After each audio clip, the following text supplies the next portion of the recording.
Oh my god, I'm so stressed. I'm feeling really down right now, but I want to boost myself up. There is this feeling inside of me that says, do you really have to worry about anything? Do you?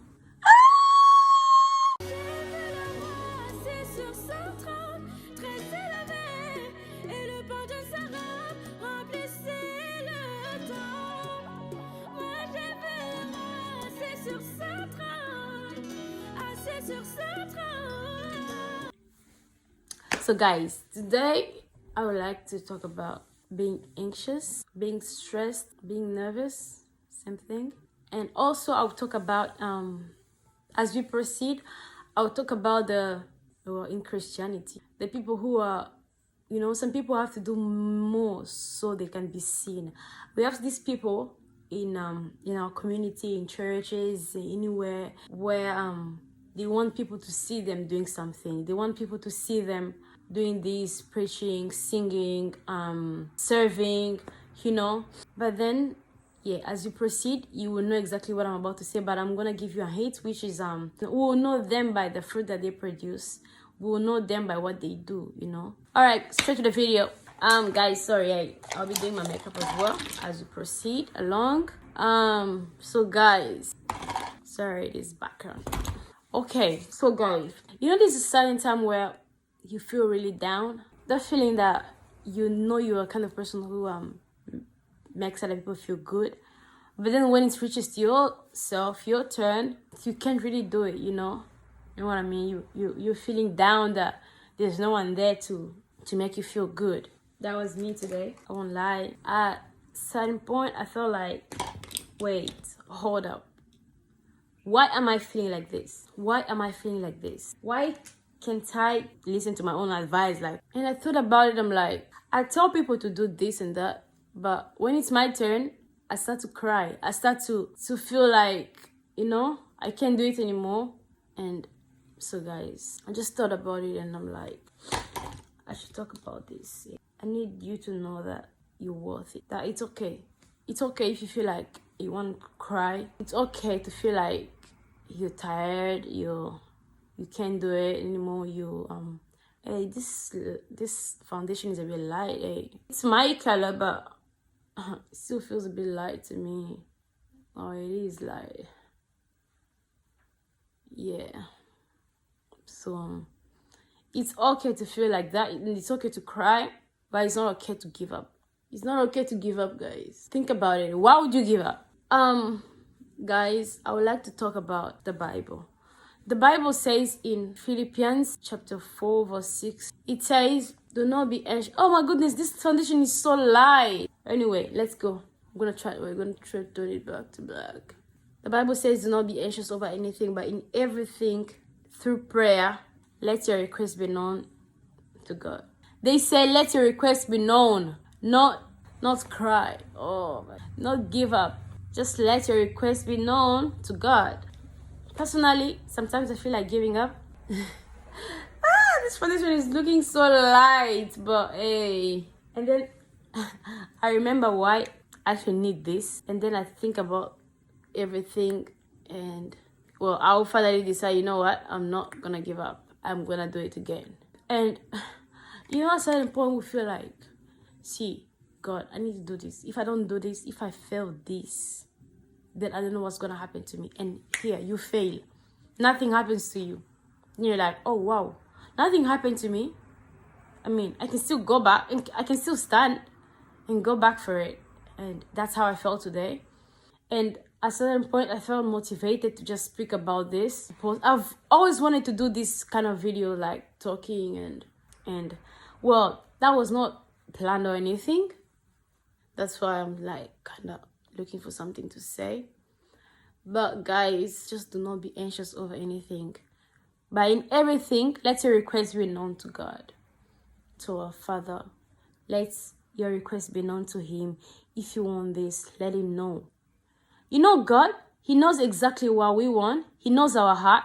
The Bible says He knows our sitting down, our lying, our sitting down, our standing up. When you stand up, when you sit down, He knows what you're thinking about. He knows. But that devil, see, one thing you know you don't know. He can guess, and there's certain things you say, you can mention, yeah? When you say it, he will know. And when you're about to do something, he can see your intentions, you know what I mean? But God sees your heart. He knows exactly, even before you say it, he knows. Satan, when you keep something in your heart or when you're praying in your heart, he cannot guess. Maybe he can guess just a little bit, but he will not be sure about it. He will not be 100% right, correct. Nah, he won't. Just think about it. Tell God in your heart, God, I want this, and he will do it for you. God knows our lying down. He knows when we stand up. He reads our thoughts like a book. But all he wants us to do is tell him, you know. It's an example. For example, you have your mother, you have your father, you have your sisters, brothers. When something is disturbing you, they already know you. You know what I mean? They know. My sister is not usually like this. Something is bothering her. This is how she behaves when she needs something. But at some point also, they want you to go to them, to approach them and tell them, you know what I mean? And that way, you're going to give them the courage of even helping you. Another thing I wanted to talk about. Yeah. There's a Bible verse that says, you do not need to worry. You do not need to fight. Just stand firm and I'll fight for you. I think it's Second Chronicles. Second Chronicles verse, I think 13. I don't remember, but yeah. It says, you do not need to do anything. Just stand firm and I shall fight for you. Some point, we worry so much that we forget that we still have another chance. This is not like the last. This is not like the end of the world. And yeah, another thing I thought of talking about today was we shall know them by their fruits. Guys, hey. See, you do not need to do anything. At some certain times, yeah, you do not need to prove that you're right. You do not need to make sure you look good. I'm not talking about the body. I'm not talking about dressing. I'm talking about the actions. Like, sometimes you don't need really to prove to people that, you know, I didn't do this. You don't need to prove to people that I'm not like this. You don't need to prove to people that I'm not able to do this. You know, with time is the best teller. Time is the best healer. Time is the best revealer. Time will reveal who is good, who is not good. Time reveals people's intentions. You don't really need to prove to a person, oh, you know, I can never do this to you. Even if you believe them that they can never do it to you, one day time will tell and a situation will come, they will do it to you. And you will see it that time, nobody will come to tell you. It's not like they will tell you on a story or you saw it somewhere. Nah, that time you're going to be there to experience it. You will see it yourself. Just all I'm saying is, bear with me, guys. Time will reveal who are the good fruits. You know, the Bible says, I think in Matthew, let me check, Matthew something. It says, we shall know them by their fruits. So it gave an example of like the 3. With time, you will know the good deeds of people. You will know who is good, who is bad. And you will not have to prove to somebody, you know. What is meant to be will always be. Nobody will have to force it. Nah. Yeah, guys. So I felt like talking about this, and I'm gonna give a story. I'm gonna tell a story. Pretty much my story will be there was this family who had no child. They got married for so long, and they could not they could not give birth to a child. They could not conceive. So they were prayerful families, you know. Every day they kept praying to God. God, give us child, give us child. God is merciful, and he sees, you know. He knows when we want something. He knows.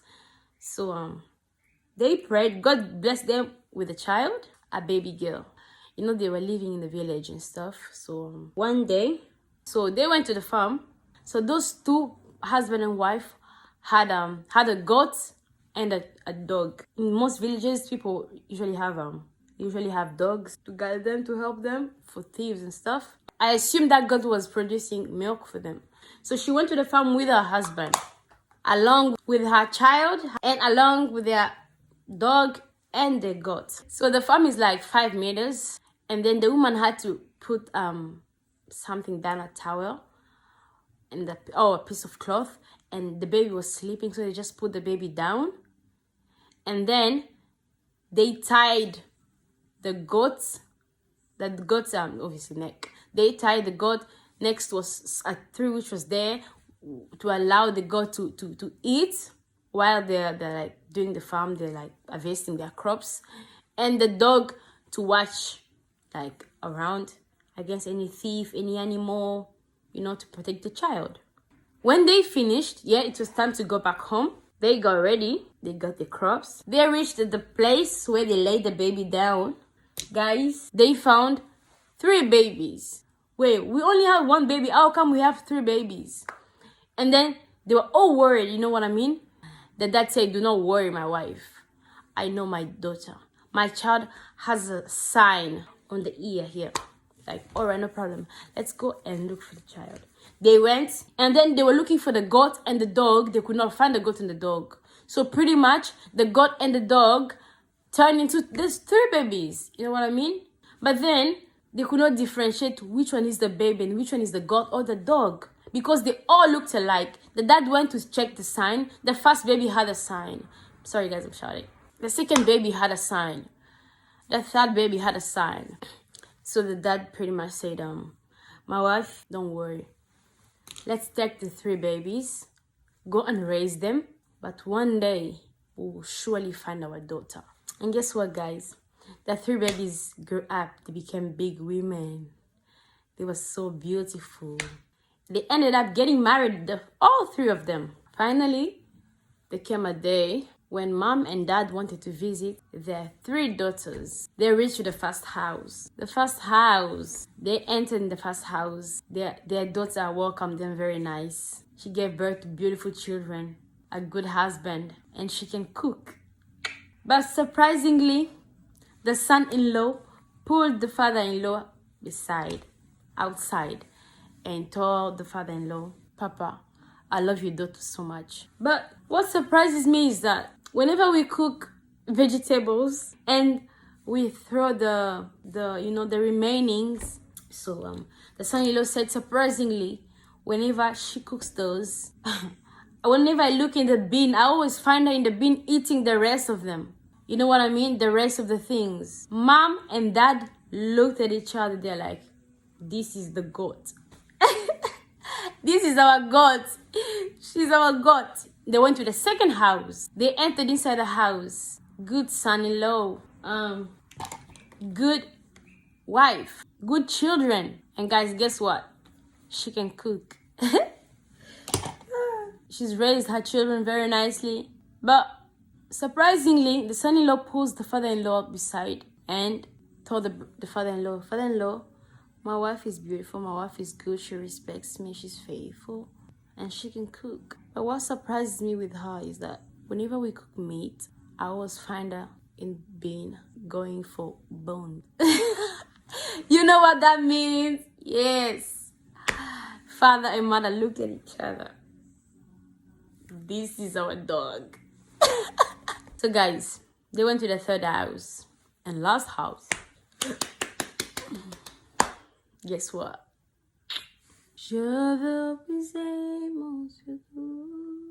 Reaching the third house, they did not even enter the house. Just at the door, their grandchildren already came and hugged them, gave them kisses, welcomed them home. Mom and dad looked at each other and said, this is our daughter. You do not need to prove to people that you're good enough.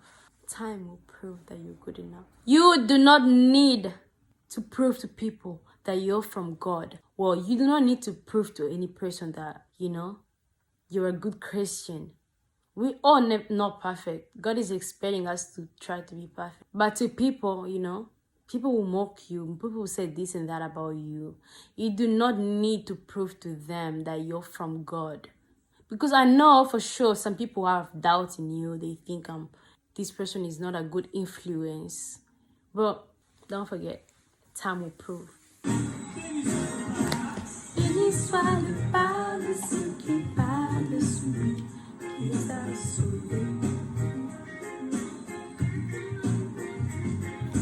béni soit le bas de ceux qui parlent. Il a sauvé. Il est le roi de rois, le Seigneur de seigneurs.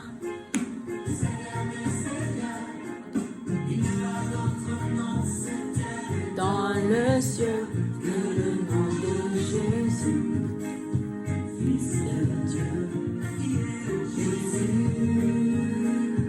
Fils de Dieu.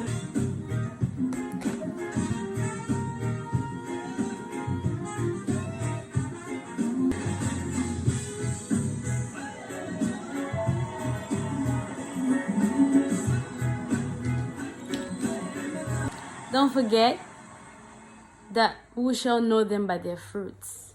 We shall know them by their deeds.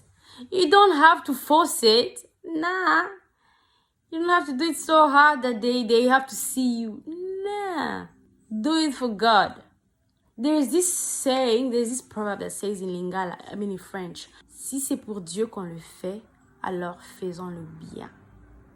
If it's for God that we are doing it, then let's do it very well. People, bakolo bakaka, tika bangoma loba. C'est simple. People who talk, let them talk. It's okay. Yep, guys. That's pretty much it for today, guys. I'm really glad I made this video. I'm glad I took my time. I really thank God for today. I thank God for the experience that I had today. Knowing for sure that I needed this. Yo, wait, I need to blend this. We need to blend this, yo.